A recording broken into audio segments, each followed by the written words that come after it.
بسم اللہ الرحمن الرحیم والسلام علی من اتبع الہدا۔ ہدایت کی اتباع کرنے والوں کو راحت دو جہاں قرآن چینل کی طرف سے سلام عرض ہے۔ تمام تعریفیں اس پروردگار کے لیے ہیں جو اپنے بندوں پر خوب نظر رکھنے والا ہے۔ لاکھوں درود و سلام ہوں محمد و آل محمد پر۔ صاحبان ایمان سامعین کرام، ہمارے آج کے سبق کا موضوع ہے سورہ آل عمران کی آیت نمبر 20۔ تو آئیے پروردگار کے پاک نام سے ہم اپنے سبق کا آغاز کرتے ہیں۔ بسم اللہ الرحمن الرحیم۔ فَإِنْ حَاجُّوكَ فَقُلْ أَسْلَمْتُ وَجْهِيَ لِلَّهِ وَمَنِ اتَّبَعَنِ وَقُلْ لِلَّذِينَ أُوتُوا الْكِتَابَ وَالْأُمِّيِّينَ أَأَسْلَمْتُمْ فَإِنْ أَسْلَمُوا فَقَدِ اهْتَدَوْا وَإِن تَوَلَّوْا فَإِنَّمَا عَلَيْكَ الْبَلَاغُ وَاللَّهُ بَصِيرٌ بِالْعِبَادِ۔ آیت کا ترجمہ۔ اے رسول اکرم صلی اللہ علیہ وآلہ وسلم، اگر یہ لوگ آپ سے جھگڑا کریں تو ان سے کہہ دیجئے میں نے اور میری اتباع کرنے والوں نے تو اللہ کے آگے سر تسلیم خم کیا ہے، اور پھر اہل کتاب اور ناخواندہ لوگوں سے پوچھئے کہ کیا تم نے بھی سر تسلیم خم کیا ہے؟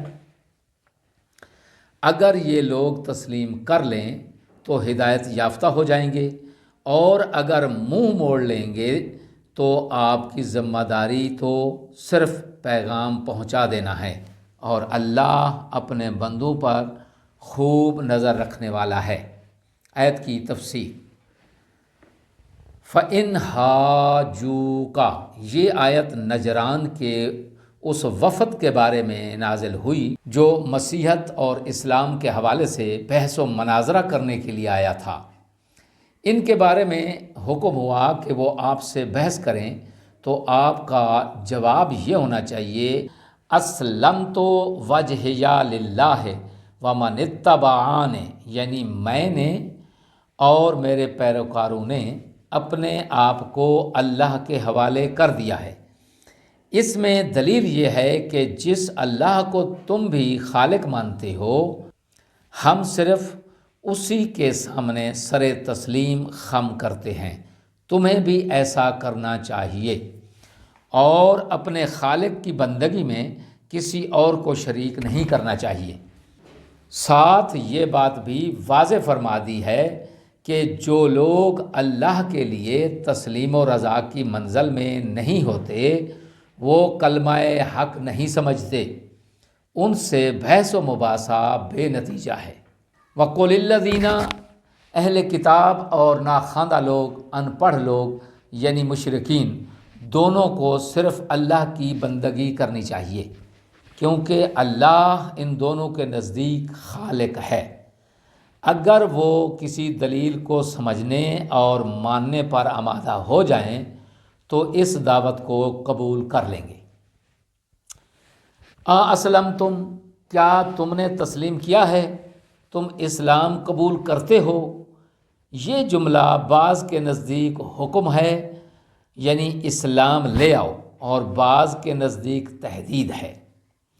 صاحب تفسیر کے نزدیک یہ جملہ تحدید ہے۔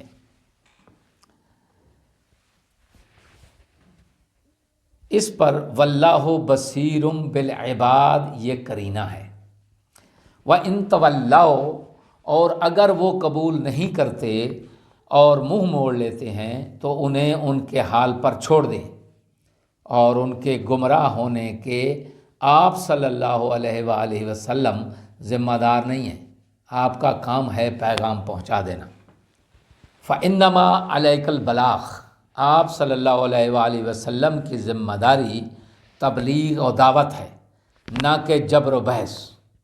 اللہ آپ صلی اللہ علیہ وآلہ وسلم کی دعوت و تبلیغ اور ان کے کفر و الحاد پر نظر رکھے ہوئے ہے۔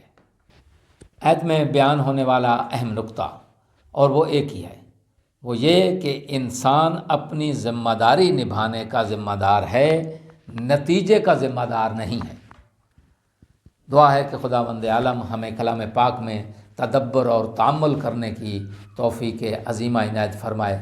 سامعین سے گزارش ہے کہ تعلیم قرآن کو عام کریں، اپنے اہل و عیال اور اپنے حلقہ احباب میں احکامات خداوندی کو پھیلائیں۔